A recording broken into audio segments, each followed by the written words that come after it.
Good day, mates. Mr. Mac here, going down under to High Peasy, North Carolina. We're going to do a little bit of walkabout today, talking about photography. And in photography, the most important thing, even more important than the camera, is the light. Without light, you can't have photography.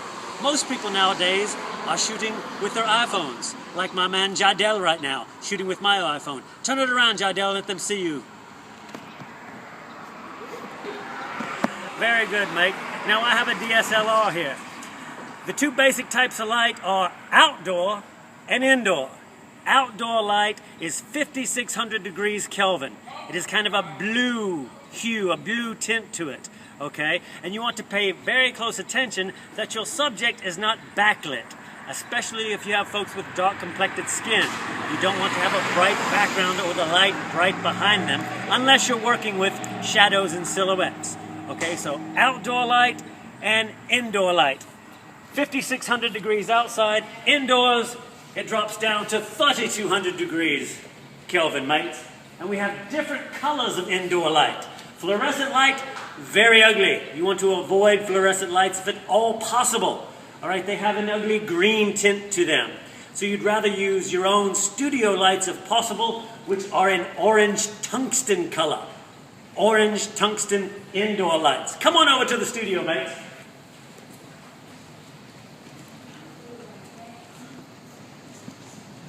Brilliant! You can see my brilliant photography students hard at work in our studio. Now we also shoot video here, so our lights are fixed. They don't strobe off and on like regular professional studios do when you have your portrait taken for the yearbook.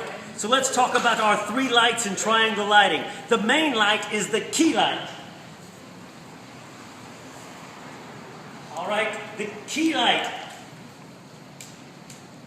creates shadows. It's usually a very hard light. Hard meaning hard to look at, hard shadows, creates hard shadows that our lovely fill light fills in on Aaron and Kayla. All right, so the key light creates shadows. The fill light fills in the shadows. And then to add some 3D dimension, lovely, we get a backlight back here, which goes on the back of the subject. A background light lights up the background, but the backlight lights up the back of our subjects, Nisha, Kayla, and Aaron. All right, we've got different lenses that we use in photography. All right, this is a telephoto lens. It zooms in and out. All right, a lens that doesn't zoom in and out, that is fixed, is a prime lens.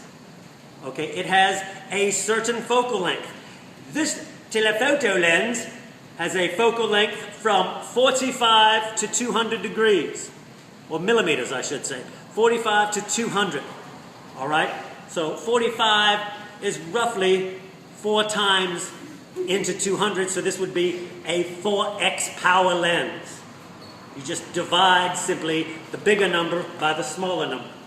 Now, if you're shooting extreme close-ups, perhaps insects or butterflies or something like that, then you can use a macro lens, which attaches to the camera. With all of your lenses, the light has to come in through somewhere. That is the entrance pupil, and goes out the exit pupil. Entrance pupil, exit pupil. And the size of the opening in the lens that light comes through for our lovely subjects is the aperture, or f-stop. All right? The bigger the opening, the smaller the f-stop number. I know that doesn't make sense, it's confusing, but remember, bigger opening, smaller number. Okay? Also, the bigger opening, the smaller or shallower depth of field. How much is in focus in the lens. All right, that's our tutorial for today on lighting and different types of lenses for photography. Good day, mates!